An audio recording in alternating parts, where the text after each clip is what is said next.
What's up, Doc Sports? It's me, Detroit Lenny, here, joined with Robert Faringo. I'm trying to turn my phone on silent. I'm sorry. We are here Monday through Friday, 1 o'clock Eastern. Robert's here every Thursday and Friday. Today, it's just me and him. It's the quieter, calmer day without that, that other guy, Raphael, who's here on Fridays. That guy's just all over the place. But our friend Raphael Sparza is here on Fridays. But today it's just me and Robert. We got early baseball to talk about. I don't want to talk about the NBA, but we will. And we have some NHL. We have two great NHL playoff games to talk about. We talk a little bit about that. Robert has good. If you guys don't know, Robert has a ton of free pick videos available for baseball today, soccer coming up this weekend. He has a bunch of MLS stuff. A English FA Cup. Yep. Look at me, boom, learning stuff. I learned yesterday when I made a thumbnail that there are two different Manchester teams. There's a Manchester City and Manchester United. I learned that, folks, May 13th, 2026, when I did a thumbnail for this man's video. That's what we're here for. That is exactly what Doc Sports is here for. Learn and earn together, right? So, So shout out, Robert's got a ton of information coming down the pipe for you guys today, tomorrow, through the weekend, basically. And a great way to try out Robert's premium plays is on that free $60 account, docsports.com/free60. You can try him out or any other premium handicapper plays you want over at the website. New customers, it's just a great way to try us out there. Whether it's a prop card, a day pass, week pass, you Pikachu with that 60.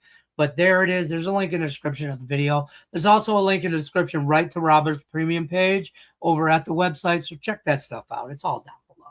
Boom, there. I'm going to sweat out the Tigers and the Mets nerfy. That's the only bet I will ever have on the Detroit Tigers that I can count on right now. Is them not scoring runs? Yes, that is correct. They screwed me. They double screwed me yesterday. I lost with them on the side when they blew that lead, and I lost with them on the total, thinking that that game would go over and they'd be able to beat up on this bad Mets pitching staff, but to no avail. They really screwed the pooch again last night. The Tigers really are in kind of a free fall right now. They're just not. It's just hopefully somewhere we hit the bottom, and hopefully we're real close to it, so we can start to climb back up. Because this is where, obviously you don't ever want to lose a player like Tariq Skubal, okay, because he's a Cy Young candidate, because he's awesome. But when you talk about finding the bottom, when you had a guy like him, the bottom was a lot higher, right? Because every fifth day you were getting him and you're probably going to win, or at least have a great chance to win. Framber Valdez is a head case. And we all knew this going into it. He's great arm. But my point now is that bottom might be pretty low because you don't have that stopper or those one or two arms that you're just counting on series in and series out. It could get bloody and ugly, and honestly, they could be out of this thing by the time Skubal gets back. Well, I think he's coming back sooner than later. I do think he's coming back sooner than later. But even if he misses a month, man, if he's not back till the first week of July, they could be out of it by then. I think he'll be back before that. I mean, they only have him on the 15th day, so that's a little reassuring. But it's not just him. I mean, don't get me wrong, that's a chunk, and that is a morale killer to the dugout. It's not just him. I mean, Javi Baez is hurt. Gleyber Torres is hurt on the infield. Casey Mize is hurt. In that lineup, so Jack Flaherty is falling apart. Reese Olson's always been hurt since the beginning of the year, so that kind of hurt. But on the infield, you got a lot of guys that are I'm not a Spencer Torkelson fan, but we gotta have a better option at third base than Zach McKinstry. We do. I love the rookie Kevin McGonigal. I can't say his damn last name. Kevin. We love him. Love that kid.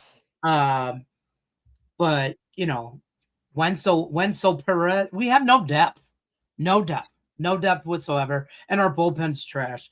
That's all I want to talk about the Tigers. Whatever. 6 outs. Well, Nolan McLean should be good for. He should hold up his end of the bargain. Interesting that this number dropped. They were -1. The Mets were -170 earlier this morning. Now I'm seeing -140. I haven't seen the lineups as that game is about to start. But I wonder if the Mets are sitting some guys, trying to get some rest before the Subway Series that's coming up this weekend, which should be a bloodbath. Yeah, that's going to be nuts. We do have action already going right now. Pirates, Rockies. Pirates jumped all over the Rockies first inning, 3-0. And then the Nats and the Reds, bottom of the second, 0-0. We cashed the Nerfy. We don't have to watch that game no more. So nice. We're good there. That was a good call. I like the under in that game, but when it dropped from 8 to 7.5, I pulled it from my card. Doug Eddings behind the mound. Good for your Nerfy. And actually, I made probably my first, and it might be my only bet on the Rockies today. So not surprised to see that going up in flames. I talked about Chase Dollander last week. I think he might be good. He throws hard, and if you watch him, he's got some decent. He's got super hard, decent stuff. He really does, and he's been very, very good on the road. He's won his last 3 road starts. He's got a 2.49 ERA on the road. Not surprising. Get him out of Coors Field, and he does better. And I just thought that maybe they would catch the Pirates sleeping in this 12:30 game, but not so much. Not so much. I don't know. Raven Ron. I don't know. Party, man. Welcome to the party. Raven Ron just wanted to pop in and say that the Pistons are frauds. Shut up, Raven Ron. I mean, I don't think anybody had, other than Lenny, hoping, but I think the rational, reasonable side of him, I don't think there's anybody that really thought that Detroit was like a championship contender, frankly, when the playoffs came out. I know they were number 1 in the East, but I thought they could get to the Eastern Conference Finals for real. I really thought that. Okay, I for real bought into that. I for real bought into that. They still can. And listen, I just want to throw this out there. Remember how we talked about Orlando and Detroit, and they came back, and how history 20 years later. Twitter X, it gets me. Social media got me, folks. I went down the rabbit hole and I found it 20 years ago in 2006 in the second round of semifinals. The Detroit Pistons beat the 4-seed Cleveland Cavaliers in 7 games. Wow. They won game 1. They won game 2. They lost game 3, 4, and 5. They went back and won 6 and 7. It's happened. That Tayshaun Prince, that Rasheed Wallace, Ben Wallace, Rip Hamilton, Chauncey Billups team, they did it. This ain't that team. But, they not my real thoughts. I know nothing but love, Raven Ron. They absolutely have a chance to win game 6. They don't play well in Cleveland. They haven't historically played well in Cleveland, but I don't trust the Cavaliers. I know that the Cavs got it going a little bit now, but James Harden is still James Harden. And if they can force it to a game 7 at home, then I think Detroit wins that game. I don't think Cleveland wins a game 7 on the road there. I really don't. I don't think they can win 2 games on the road in Detroit. Second thing, James Harden, I know flopping is a thing in the NBA, but he takes it to a whole different level. And I'm not one to say the refs screwed us out of this and that last foul at the end. It doesn't matter. There was 18 other, it's like that pass interference call in the last play of the game. Bullshit. There was 15 other calls that they probably missed, or I don't like to play that game. We lost. We couldn't finish them, and it is what it is. But that's the other thing too. You can't be too down on this team, because they they had a 9-point lead with 3 minutes to play and 2.5 minutes left, and we were up by 9.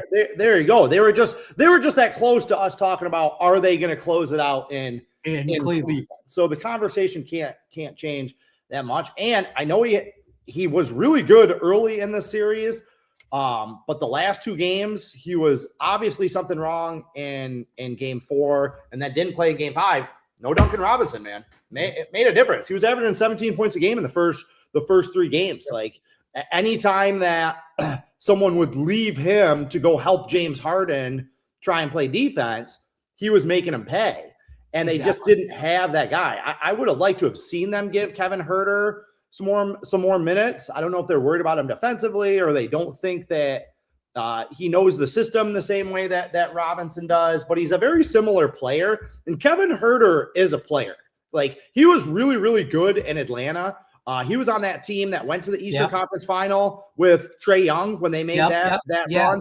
He played well in Sacramento his first couple of years. Like, Kevin Huerter can play, and he does similar things well that Duncan Robinson does. So, you know, I was hoping they'd give him a little more run, but they know something I don't. Apparently, apparently Marcus Sasser needed 16 minutes. I don't understand that. But what I do like is down the stretch they benched Jalen Duren. They left Paul Reed in there, and Paul Reed played like a gangster. Like, he's that uncle that shows up at your family reunion and just takes what he wants, and, you know, and gets drunk and tells stories that he shouldn't, and nobody's going to tell him any different. He's that guy. And I hope, like, I mean, back against the wall, obviously, game, you know, elimination game, I think you start him. Something's wrong with Jalen Duren's mentally or something.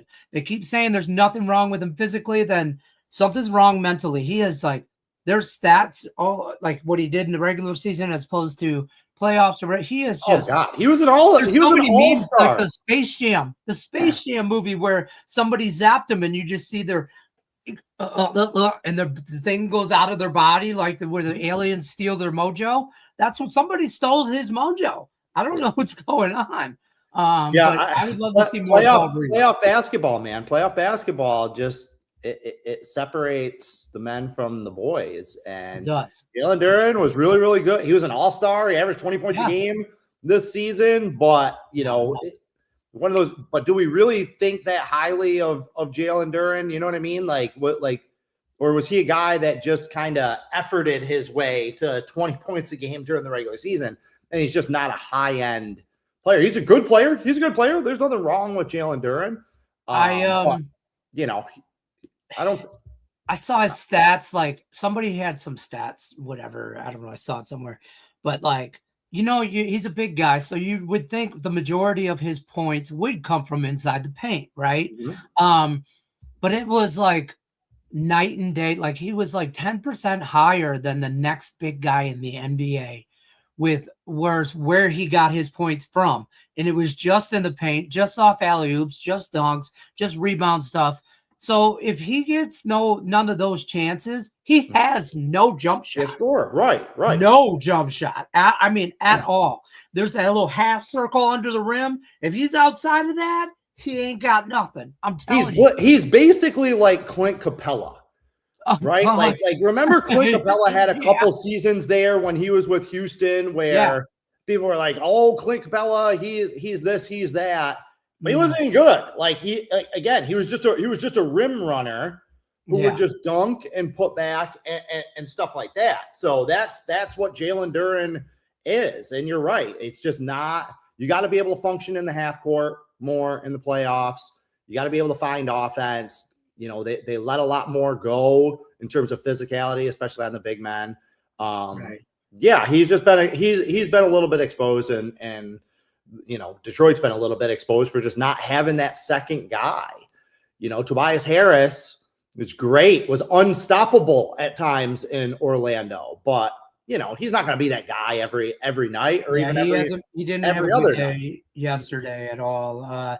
What is this? This can't be good for the Knicks. I think it's great for the Knicks. The Knicks will destroy Cleveland. I think the Knicks will absolutely obliterate Cleveland because James Harden in Madison Square Garden, that's not going to go well. He doesn't play any defense, and against good defensive teams, they're putting up 140, 150 points. What are the Knicks going to do when they're basically playing 5-on-4 when they have the ball? They will kill Cleveland. Cleveland might win a game in that series. I thought Detroit would at least hold up against them. And just the fact that even if this goes 7, even if Detroit escapes, but it takes them 7 games again, not great. Not great. Not great either way. Like 7-game series. OG Anunoby is going to be healthy by that point. Like the longer this series goes, the more time he has to rest. Like, no, the Cavs Knicks is like a 5-game series. Like, I don't believe I don't think the Cavs are this good. I'm just saying that right now. Talk about a little NHL. Let's move to that because we do have a couple games going on tonight. Hold on. Last thing I want to say about that. Remember, I talked about it once. I just want to hammer home this point. Up 9 with 2.5 minutes left. Detroit wins that game. Nobody's talking about the Cavs and the Knicks. Nobody's talking about that being a 7-game set. Like the whole conversation is different if Detroit doesn't throw up on themselves. So let's not overreact to like 2.5 bad minutes of basketball, really. Right. You know what I mean? Like we were that close to Detroit winning that game by 13. They win that game by double digits. The whole conversation is different. So and this is the thing they have to look at as a gambler, as a bettor. Don't overreact to small sample sizes, basically. So I hear you. Now we can go to hockey. Canadians and the Sabres, game 5, all tied up. We're all tied at 2. This is a series where I think it goes 7. Yeah. And I'll probably just ride the home team back and forth, to be honest with you. I just can't get away from that. And I think the Ducks pushed this to game 7 too, the home team here.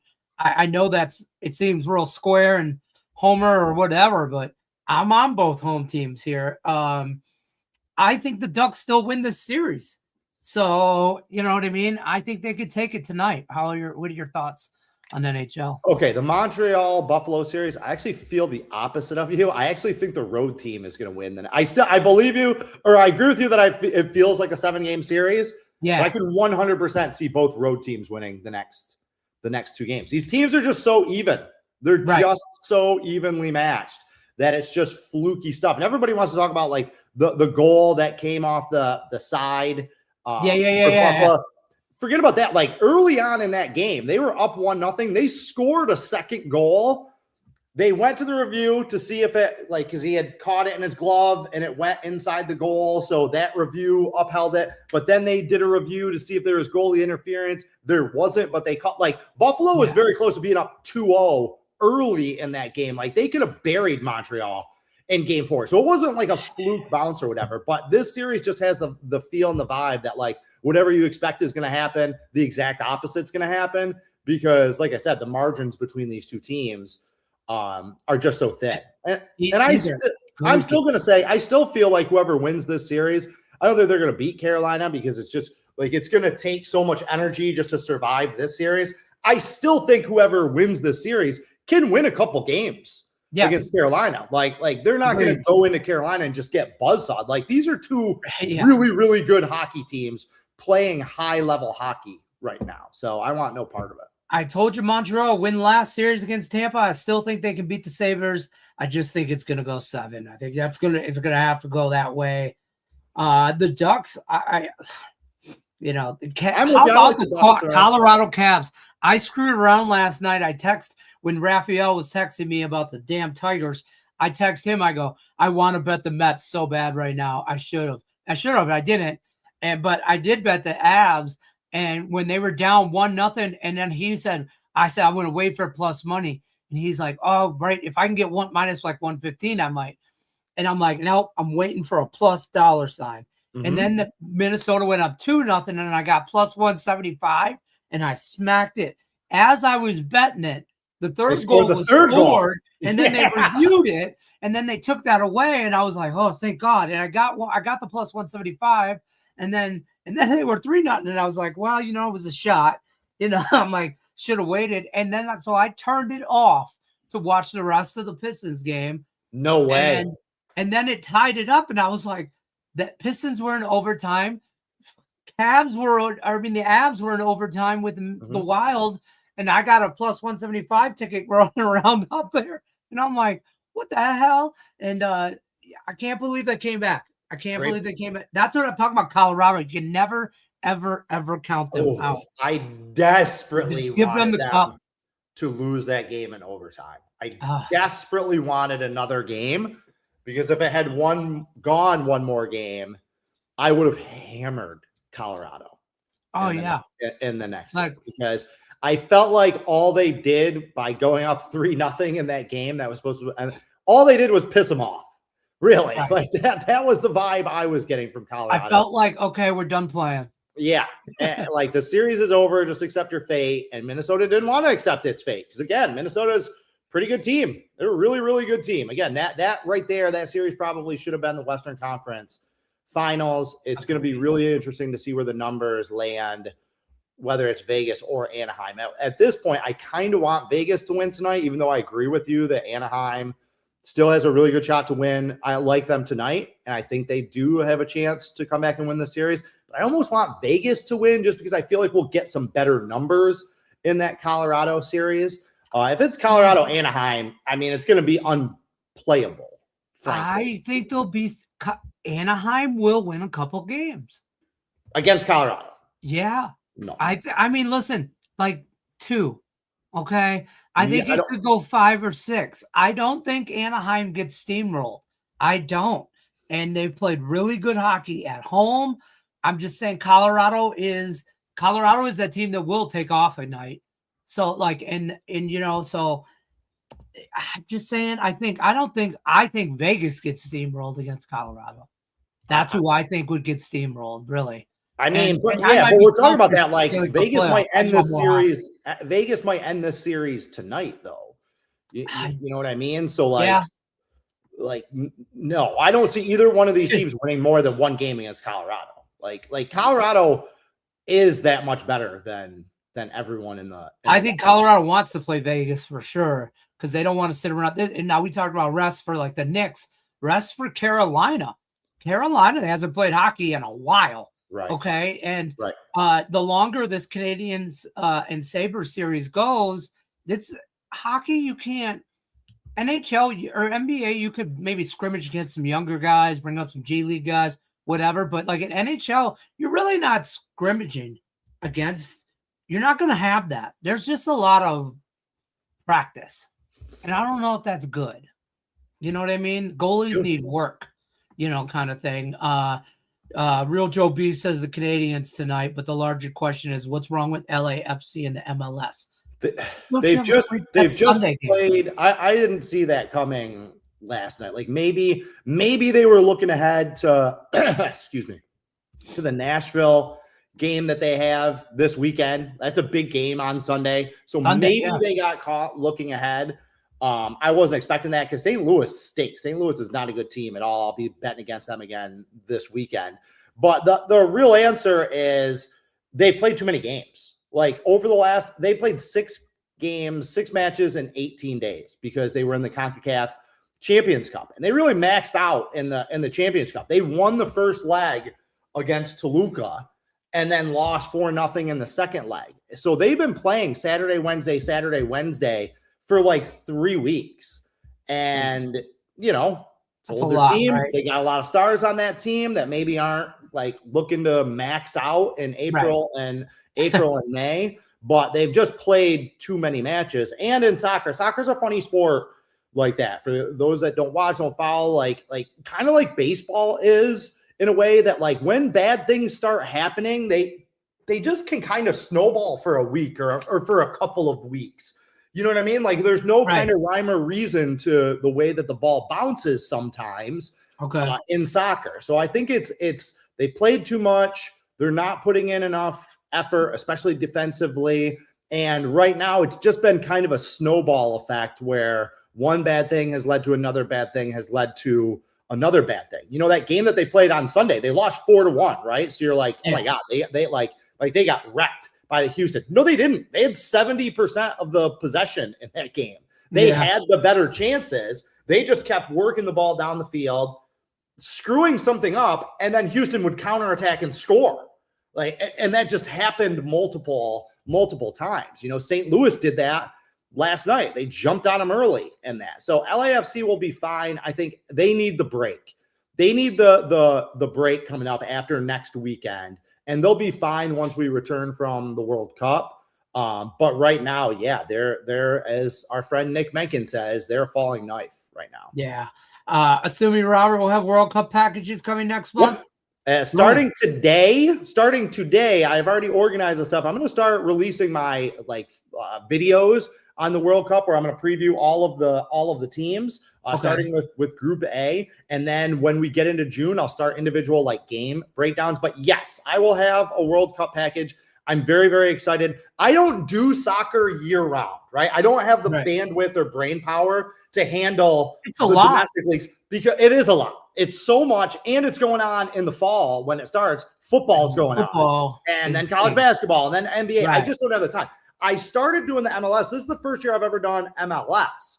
Okay. I normally just do the international tournaments, and I started MLS because I just wanted to start working those parts of the brain that handicap soccer. And I've done very well. I'm obviously up on the year, but yes, I am very, very excited for the World Cup. I have done excellent in the international tournaments, in the Euro, the World Cup, Gold Cup, stuff like that, because it's during the summer. It's during the summer, and it's like every 2 to 4 years we have one of these tournaments. So I can go all in for June and July. So yeah, I'm really excited about the World Cup. That'll be a moneymaker. Chet says 3-0 Tigers. Workman homer and screw the Derby. So there you go, Nolan McLean. Good job, buddy. That you're the one I counted. That's my fault. I'm the one who was like, oh yeah, he'll get 3 outs. Yeah, I thought he was the 3 for sure. I really cater Montero. I like that guy. I like that kid. He's young. I don't think he's as good as he started out, but he might be. He's I don't know.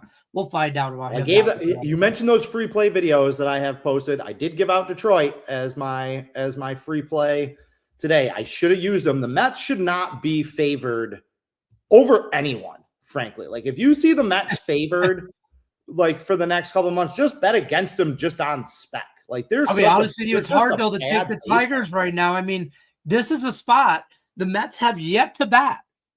I might look at might look at the Mets money line live, because I don't trust the Tigers. Yeah, they're they're bad teams. A shot like that, I don't know. Bet the anti-sweep. Yeah, I'm seeing an early line on tomorrow's game for the Tigers, where it's minus 110 both ways. They play Toronto. Yeah. Jesus, just bet against the Tigers this weekend. I think it's going to be a long weekend for a lot of teams, for both of these teams for sure. I don't know. Tigers, yes. Pistons, we could be in some stuff down the road. What do you like today in MLB? And let's get out of here because it's an early day. I have a 5-play card. I will give one of the plays. I'm on Milwaukee. I like Milwaukee on the bounce back. Just a really tough beat for Craig and for Jason Sharp. For those that don't know, Jason Sharp had his 8-unit game of the year last night on Milwaukee. They're up 1-0 with 2 outs in the bottom of the ninth. Or excuse me, the top of the ninth, and they lose. They give up 3 runs and they lose. That's about as bad a way as you can lose a top play like that. So I'm going to be a vulture, and I'm going to sneak in here, and I'm going to try and get Milwaukee on the bounce back on the bounce in this game. They should have won last night. Also, look at St. Louis. St. Louis has been the most profitable team in baseball. I've talked about St. Louis on this show. St. Louis is better than people think, and nobody's realized it yet. The books still haven't realized it. Bettors aren't realizing it. They're not going away.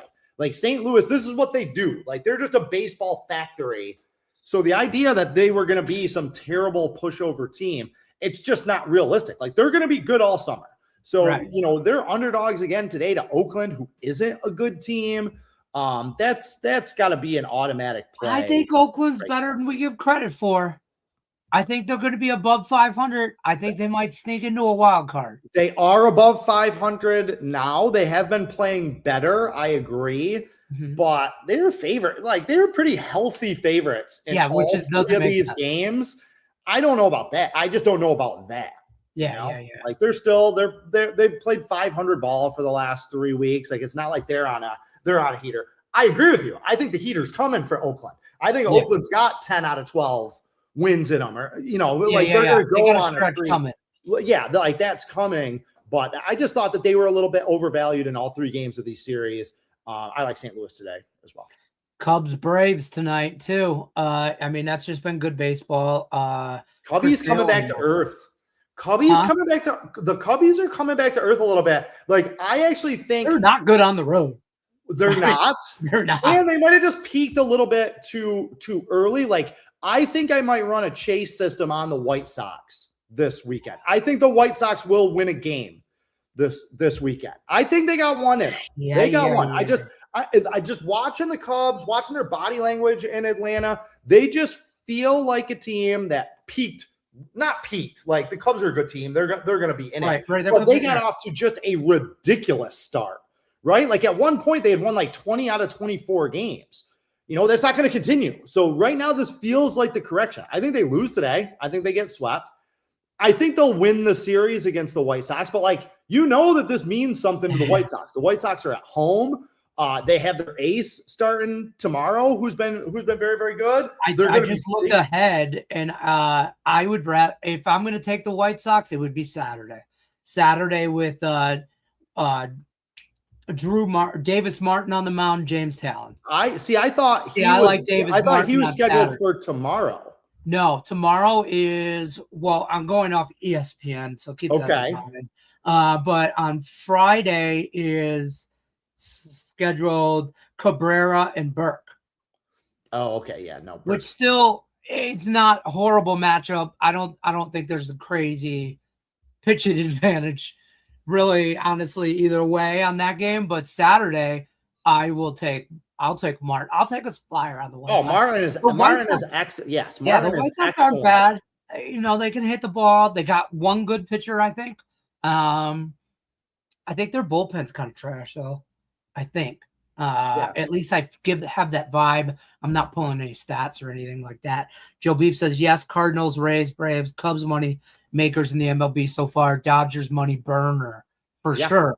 Did a pizza money parlay today. Pirates over, Tigers and over, Reds and over. Pizza money. I mean, I am pulling for you, but you know how I feel about that. Robert. The one I like the under again. Tyler Montero goes 1-2-3 against the Mets in the bottom of the first. That Reds game, I liked the under. I think that might be the weekly. I know Washington's been doing nothing but playing over every game, but again, Doug Eddings behind the plate, big strike zone. 12:30 game, like a getaway day game for both of these teams. At 12:30, I think everybody, this is one of those games. You got to be careful with these early start afternoon, midweek getaway day games. This is one where everybody's got their bags packed. Everyone's kind of looking at their watches, like they just want to get this game over with so they can. Already checked out of the hotel. Yeah, already did all that. We don't want to overdo it today because we're I don't say looking ahead, but someone like the Mets, like you said, changing up their lineup because they got to play the Yankees this weekend. Yep. And that's why I thought Colorado might catch Pittsburgh napping. 12:30 start after Skeens dominates game one and they win again last night. Like, how motivated were they going to be? So yeah, you got to handicap those midweek day games a little bit differently than you do the rest of the week. Fair enough. We've got Dodgers, Giants. Dodgers have been money burners, which people just keep feeding into it. Now tonight, Dodgers night game at home, you know what I mean, kind of thing. Sheehan on the mound. I don't know, whatever, but they're not gonna. I don't know. I should have went bigger yesterday. That was my top play yesterday, but it was only a 3-unit play, and I had some totals that I missed on. I got sucked in by the weather, man. I keep looking at the weather, and I keep seeing 20-mile-an-hour wind blowing out, and I'm like, oh my god, like of course this is gonna lead. Like the Mets, Tigers, the wind was blowing out all yesterday, right? Like didn't help because they sucked. Not even. But I loved Ohtani. Ohtani is an automatic play right now. I think nobody's going to talk about it. Nobody's going to put name to it. But I think they want to get him a Cy Young. I agree. Like you're a Dodgers team that has won championships. you're favored to win a championship. Like, you kind of run out of things to play for in the regular season. You know what I mean? And you talk about like why they're struggling or why they're in money burning. They don't care. They don't care about May baseball. They know that their entire season is going to be defined by how they play in October. Right. We don't want to have no injury. Minimize the injury report. Right. We're not trying to win 120 games. You know, we're not trying to do anything like that. Like, we're just trying to stay healthy. But that is one thing that I think in that clubhouse is a very real thing. I think they want to play well for him every fifth day. I think they want to get him a Cy Young, because that really. You hear about is he don't get no run support. This, that. I mean, he got enough yesterday. I bet them on the run line. 6-mile-an-hour wind blowing straight out the Dodgers center field in Dodger Stadium. Yeah. So more times than not, the rest of the season, when I see his name on the board, that's going to be worth a run line bet for me. Yeah, I want to get on there tonight. All right, that's going to do it for us. We'll be back tomorrow with Raphael. We'll talk a little weekend action as well. Update on baseball before we leave. Tigers up 3-0. Kyder Montero's throwing a perfect game through 2 innings. Pirates up 3-0, but they do have bases loaded at the bottom of the third, and the Reds are up 2-0, bottom of the fourth. So we'll see you guys back tomorrow. Don't forget to use that free $60 account if you're brand new to Docs. Great way to try us out. Free 60. Otherwise, we'll be back tomorrow, 1 o'clock Eastern. Good luck unless you're against us.